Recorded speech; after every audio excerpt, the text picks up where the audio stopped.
Shall I pull it? That's what she said, Ace. I mean, hello, everybody. God damn it. Is this gonna be one of those episodes? No, I don't know. I don't know what's wrong with me. Actually, I do know. This is all Junpei and Jun's fault. I haven't forgotten about what happened in the previous episode, so if you want to blame anyone, blame them. Let me try that again. Hello, everybody. This is TG Hiro, and welcome back to another episode of my playthrough of 9 hours, 9 persons, 9 doors. And he didn't even say anything that out of pocket. This game has broken me. Oh man, but it does feel good to be back. It's been a while since I was able to record for the last time. I mean, it's been less than a week, honestly, but I've been thinking about this game so much, you have no idea. Because we're at a very interesting point in the story. Or should I say, we're about to go into door 1 with Clover and Ace. And oh boy, I do wonder what's gonna happen in there. Look, I don't want any funny business. Ace, I'm looking directly at you. Don't look at me that way. I don't even know if it's gonna be possible for me to, like, save Clover, to, like, prevent anything bad from happening, but we'll see. Because, like, I don't even know what branch of the story we're in. Actually, let me look. Okay, so look at this. We're right here, right? The one door. And we have this. This is, obviously it's new stuff, but we have like another branch ending here. And I'm genuinely wondering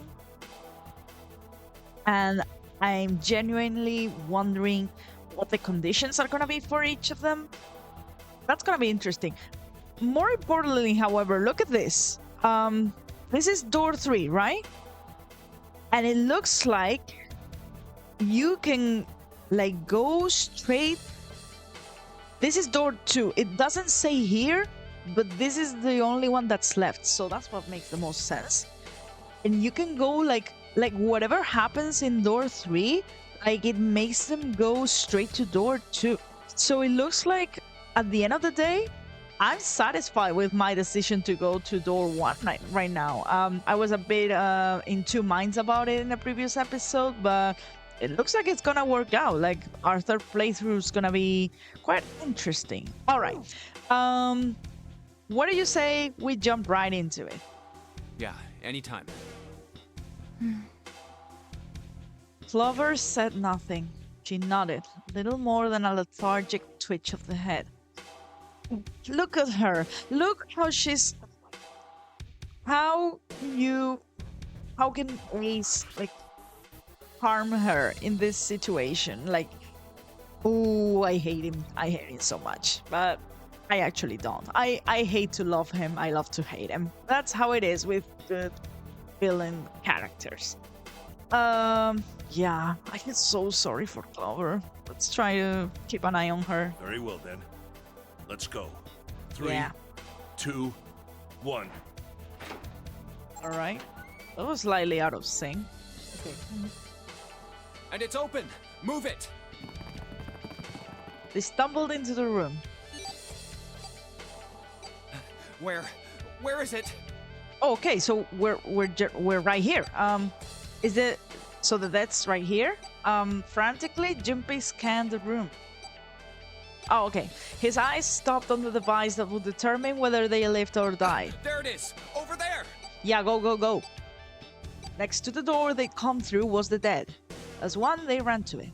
They put their hands over it as if they were fighting for it.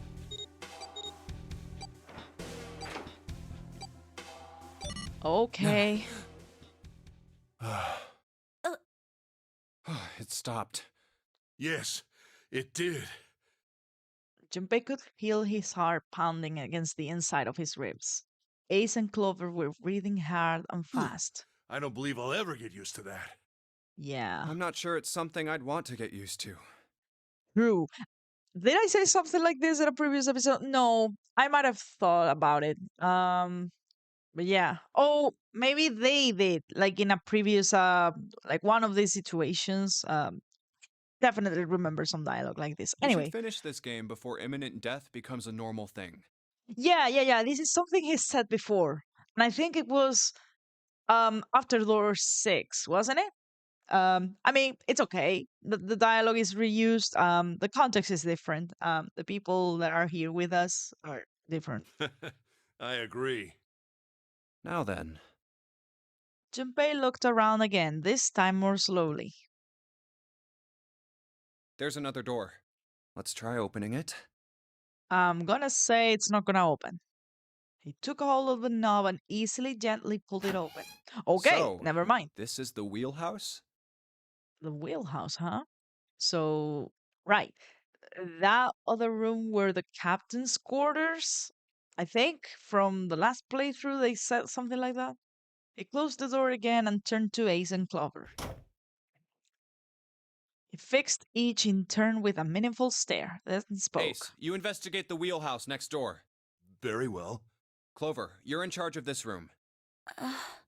What are you gonna do, Junpei? Just supervise? Say something! Okay, I will. Right.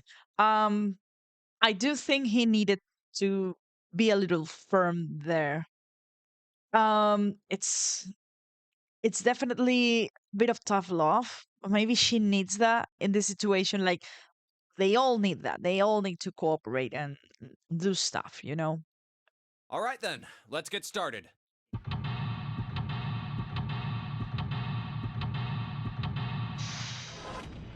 Very well.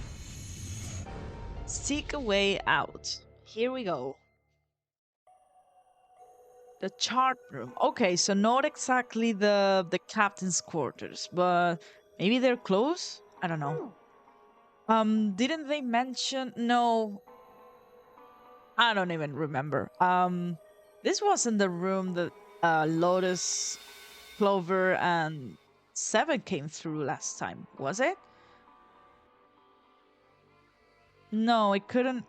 It could have been 6. No, sorry, 7 plus 8 plus 4.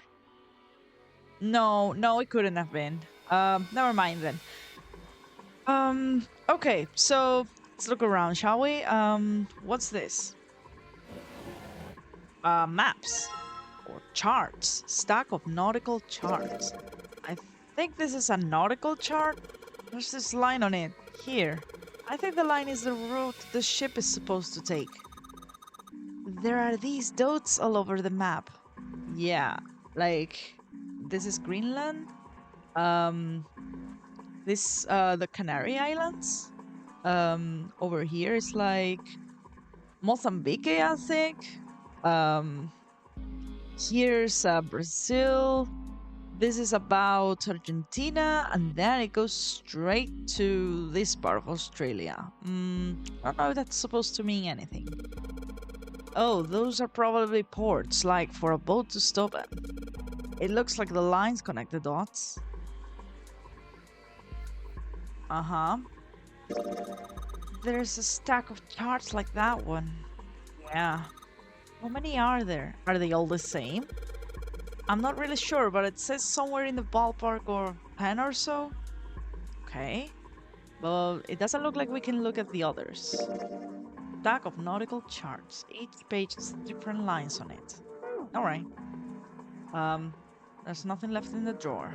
I guess we'll take a look at them later. A chair. A chair. Clover isn't talking much. Well, I guess that's understandable. I mean, she's been through a lot. Really, it's more surprising that she's still together enough to talk at all. Yeah.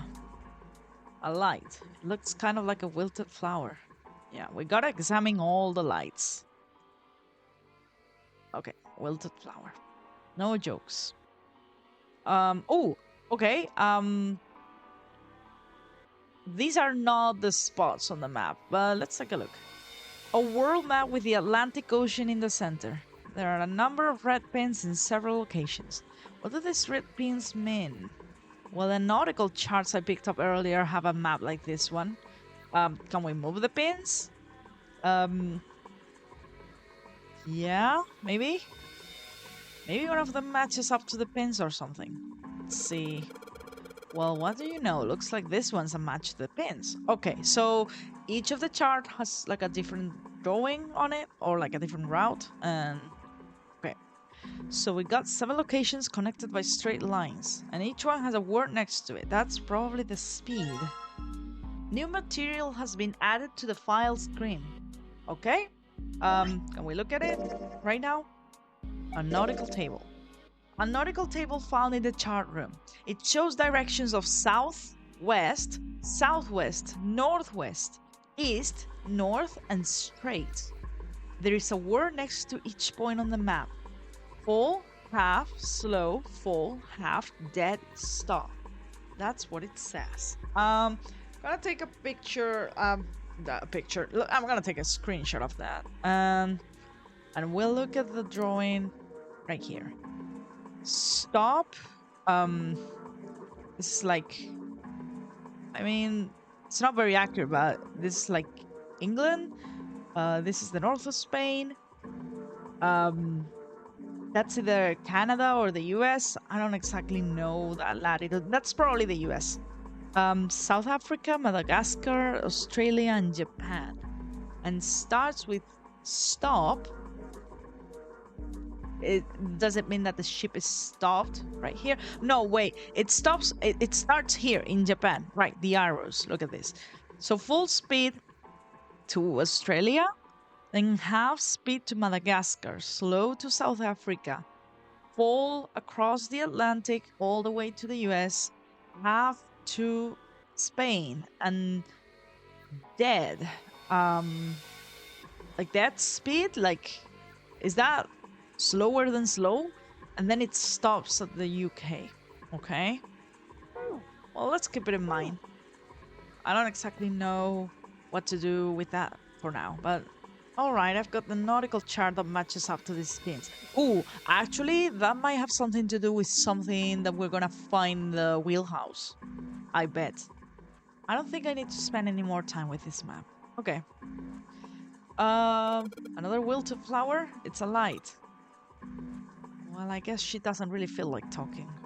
She's not really paying attention to anything, is she? Her mind must be somewhere else. Yeah, it's here. The shelves are lined with books. Let's see what's in this blue one. There's something written on it. Ship's log. Okay, interesting. Huh. Ship's log, huh? New material has been added to the file screen. Okay, more files. We didn't get like any in the previous playthrough, and we're getting all of them here. A ship's log found in the chart room. The following is written on the last page. We leave soon for a new journey across the sea. After leaving port, we headed south and west. We turned southwest to steer around the continent, then proceeded northwest. We made port, then changed our heading to east for a time, and we are now heading due north. Soon we will dock in the United Kingdom, the homeland of this vessel. Okay, so this certainly sounds like the journey on the chart that we have. Like, if you leave port from Japan, then you head south and west. You turn southwest and you steer around the continent, which is Africa. Then you go northwest across the Atlantic and then east towards Europe. So, I wonder... Okay, that's just a picture. It's just the text. Okay. I wonder how that's gonna come into play, because it's kind of the same information that we have. Although it does say something interesting about the UK being this ship's origin. So, who knows? The shelves are lined with books. Looks like they all have something to do with sailing. None of these look very useful. Okay, all sailing books. What is this? It's a wooden box. Maybe a case for letters? Hey, Clover, you ever write letters? Nothing. Yeah. Well, I don't know what year this is supposed to take place in. Either way, probably not very common to write letters, huh? There's a wooden box on the desk. Doesn't look very suspicious. Oh, it looks omega suspicious. Never mind. Okay, what's here? A pocket watch. Okay. Don't forget October the 3rd. That's a pocket watch. She sure hasn't been saying much. She just keeps looking at the floor. She seems kind of sad. All right. Anything about the pocket watch? Okay. Sorry, that sounded a bit insensitive. I am worried about Clover. A pocket watch, an old one too. The kind you have to wind. Okay, can we do it? The hands have stopped. Okay, maybe not, because maybe this is significant. The hands have stopped at 5 minutes, 39 seconds past 10 o'clock. I wonder if it's broken. Yeah, I don't feel anything moving when I fiddle with the dial here. Looks like I could move the hands manually, though. Okay, so maybe something that we do later. A broken pocket watch. I can only move the hands manually. The knob doesn't work. Okay. Oh. Voice he hadn't expected startled Junpei from his examination of the pocket watch. Oh, pocket watch. Might I take a look at it? Yeah? He spun around to find Ace standing in the doorway. What are you doing here? Junpei shrugged and handed him the pocket watch. Hey, man. What are you doing over in this room? Yeah, look at that. Was he listening? Or, like, was he watching us? You're supposed to be doing shit over at the other room. Oh, I just thought I'd come check up on the two of you. Is there a problem? Yeah, several. Oh, well, obviously there is a problem. There's a big one. Yeah, there is. Okay, he's gonna pick up a fight. Ace's eyebrows went up. He's so mad. You checked on us. Now get out of here. We split this stuff up for a reason, all right? Okay. Oh, holy shit. Okay, all right.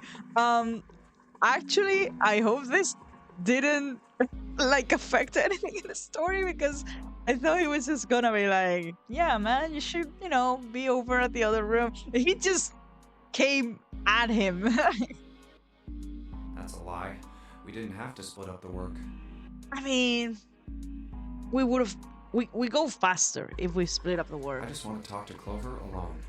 Uh-huh. Look at this. That's why I sent Ace to the wheelhouse. Oh, clever. There's something I want to ask her, and I don't want anyone to overhear us. All right, so we just kick him out. No I'm problem. pretty sure Clover won't talk if there's anyone else around. Actually, this might be good. That's why when Ace showed up again, I got a little desperate. I had to make him leave. Yeah, go on. Be assertive. Ace opened his mouth and took another look at Junpei and shut it again. A small smirk appeared on his face. Oh, I don't like that. Gonna be so mad. We're gonna piss him off so badly. Oh, I see. Of course. He looked Junpei over. Sorry, Junpei. See, the whole Junpei. God damn it. That whole thing, that whole mess is gonna keep tripping me up. Then glanced at Clover. I apologize for the intrusion. Well, best of luck. Yeah, get out of here. Ace gave Junpei a knowing pat on the shoulder and left. All right, so this might actually get Clover to say things. Holy shit, that might have actually influenced something that happens later. Maybe? Junpei let out a sigh and brushed a few drops of sweat from his forehead. He turned and found himself looking straight into Clover's eyes. She'd heard what Ace had said. She regarded Junpei with caution. What was that about? Don't worry about it. She was clearly suspicious and with good reason. Okay, actually, no. She's being wise about this because Junpei is definitely acting suspicious here. Like, from their perspective, Ace was just, hey, you guys are okay. And Junpei then was like, no, get out of here, man. That would definitely be a little bit, eyebrow raising. Why are you looking at me like that? I promise it's nothing bad. It's nothing suspicious. I hope. I mean, I think Junpei is just genuinely interested in asking you something. that's not for his ears. So Junpei's eyes widened, and he held up his hands in a gesture of Oh, innocence. no, it's not like that. Yeah, What's it like then? yeah, just explain it. I just wanted to hear the rest of that story. Oh, yeah, what Seven interrupted, yeah? I didn't get a chance to ask you about it until now. What story? About the experiment, remember? The one you started to tell me in the operating room?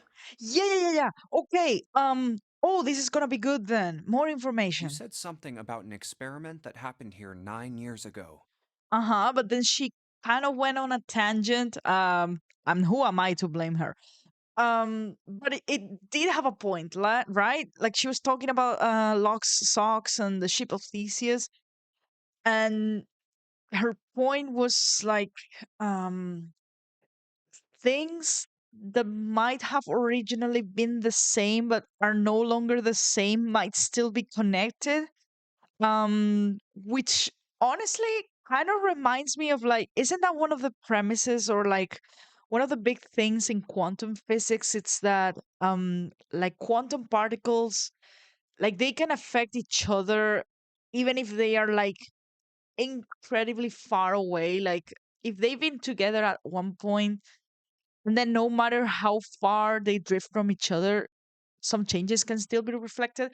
I don't know. Yeah. Anyways, Clover bit her lip. She stared down at the floor for several long moments, and when she spoke, it was barely I'm audible. sorry, but I don't want to talk about that right now. Okay. Clover, I think we're on the right track with something here. I generally want to hear what she has to say. I do hope she does. I'm just not in the mood, okay? I understand that. I understand. Uh, You understand, right? Yeah, I keep thinking about my brother. I know. I can't stop. I mean, who would do something like that to my brother? Oh, baby girl. I can't forgive them. I'm not gonna let them get away with it. Yeah, he's gotta pay. They're gonna pay for it. I promise. Yeah. So, Her shoulders were shaking. Drops of blood had sprung up on her lips where she was biting them. She wiped it off and looked up at Junpei, her eyes fierce and angry. Junpei, who do you think did it? Her voice was cold and scarcely above a whisper. Junpei gulped. well, if what Seven said was right, then there would have to be at least 2 of them. Right? This is the knowledge that Junpei is operating on, because honestly, how could we know? You need at least 3 people to open the numbered doors, and if you subtract Snake, that means there were at least 2 other people. You're right. So, what does that mean? They're gonna think accomplices and stuff. I don't know if I like that, but we'll see. Well, if we just look at the bracelet numbers, we should be able to figure it out. Right. This is something that they didn't do in the previous playthrough. Okay, so um can there be multiple combinations? I think so. But okay. Oh, this is gonna be bad, isn't it? Because they're immediately going to like ignore bracelet number 9. Oh no, that's bad. Who could have opened door 3 with Snake? Well, really, who and who, or who and who? Oh no, I don't like this because they have no idea about bracelet 9, obviously, so they're not even gonna think about it. You mean it could have been 4 people? It could have been, but Well, technically, it's possible. I don't know. That doesn't seem very likely. Why?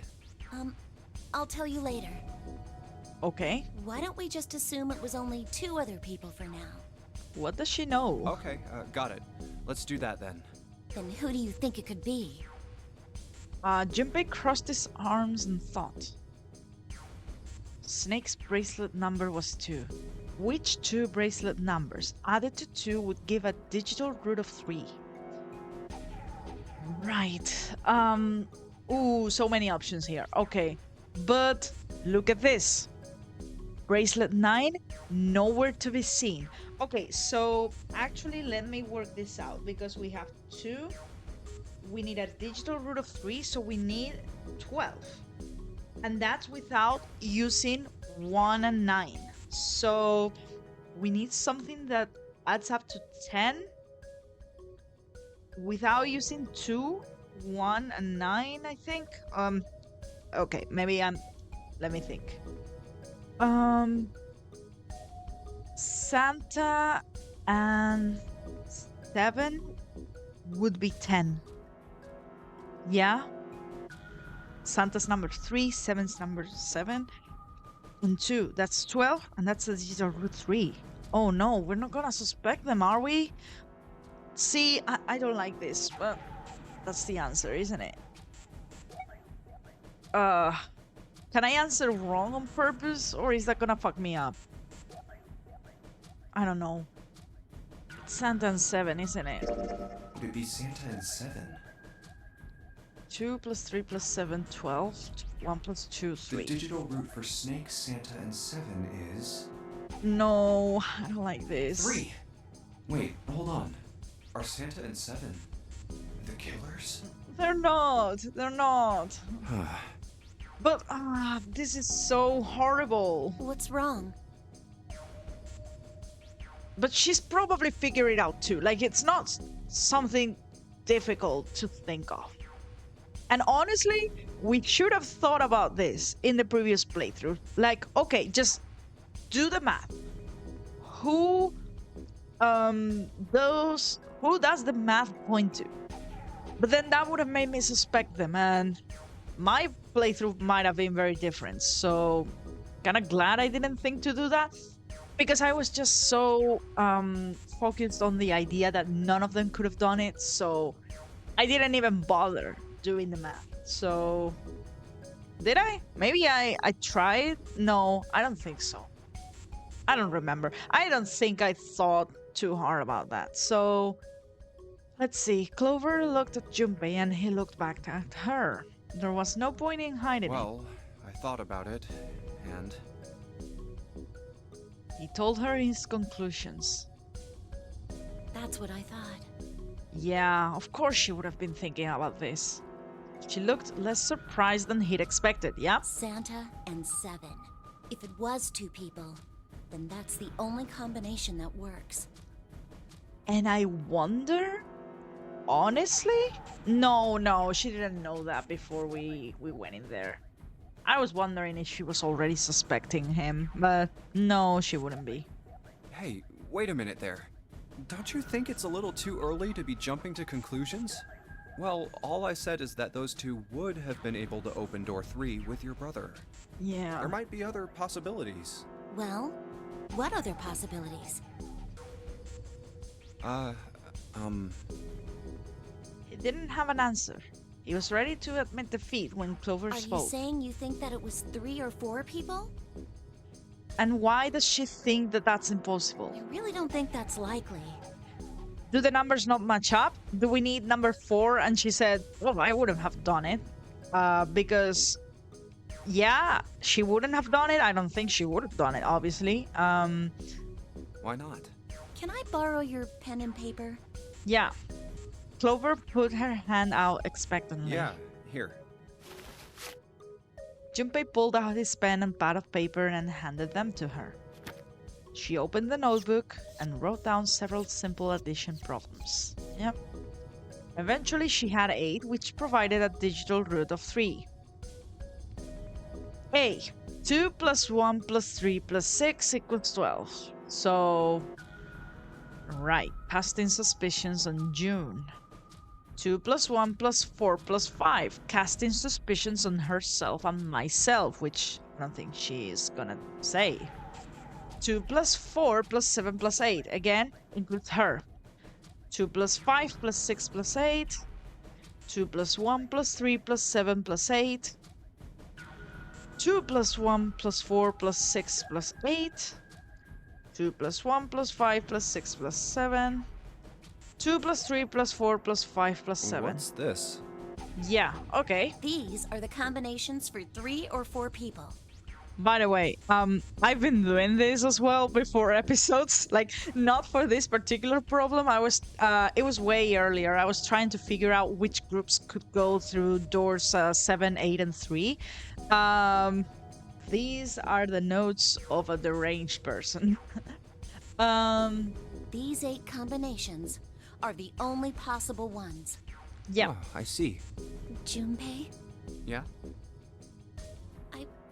I can trust you, right? Yeah, like all of them include either Junpei and or Clover and or June, and I think she trusts Yoon as well. She's asking if she can trust us and doesn't want to suspect us, and obviously she's gonna say she couldn't have done it. Of course. Why would you need to ask that? Really? Yeah. That's what someone who's not very trustworthy would say. So then I should get rid of B, D, G, and H, right? Uh-huh. Of course. Just cross them out. And you should take off yours too. The ones with 4. Yeah, he agrees with me. There's no way she could have done it. So, what does that leave? A and E. And what's the problem with those? 1 plus 3 plus 6.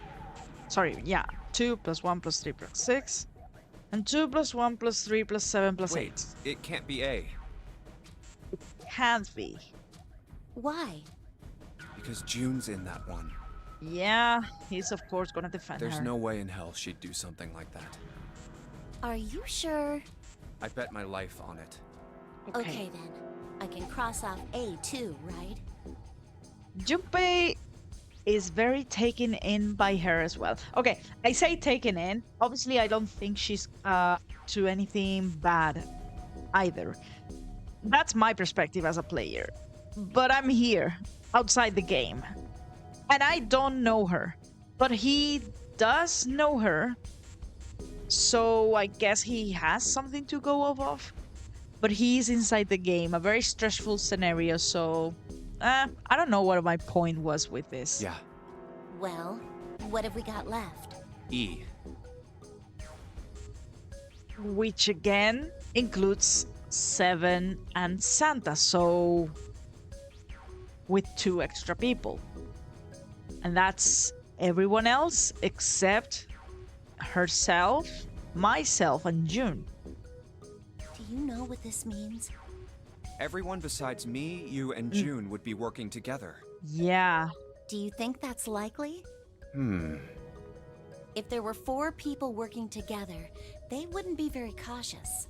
I don't think they'd try that hard to hide what they were doing if they outnumbered us, right? Maybe? I don't know. Well, you do have a point. I mean, they could just...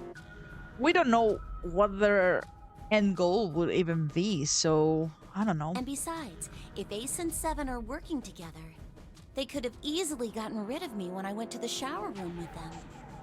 Uh-huh. Right. She was alone with them. And I did say, 7, please take care of her. Jesus. But they didn't. They didn't even try anything. Okay, that's good reasoning, actually. If they were killers, why wouldn't they? Her voice was calm, but Junpei had only to look her in the eye to know it was a forced calm. There were tears forming at the corners of her eyes, and she was blinking furiously to keep them back. Oh, poor baby. Perhaps by attempting an objective analysis of who might have killed her brother, she had been able to distance herself from the harsh reality of his death. The more she struggled to act unconcerned, the more Junpei felt his heart tighten. Oh, I see. Anyway, I understand now.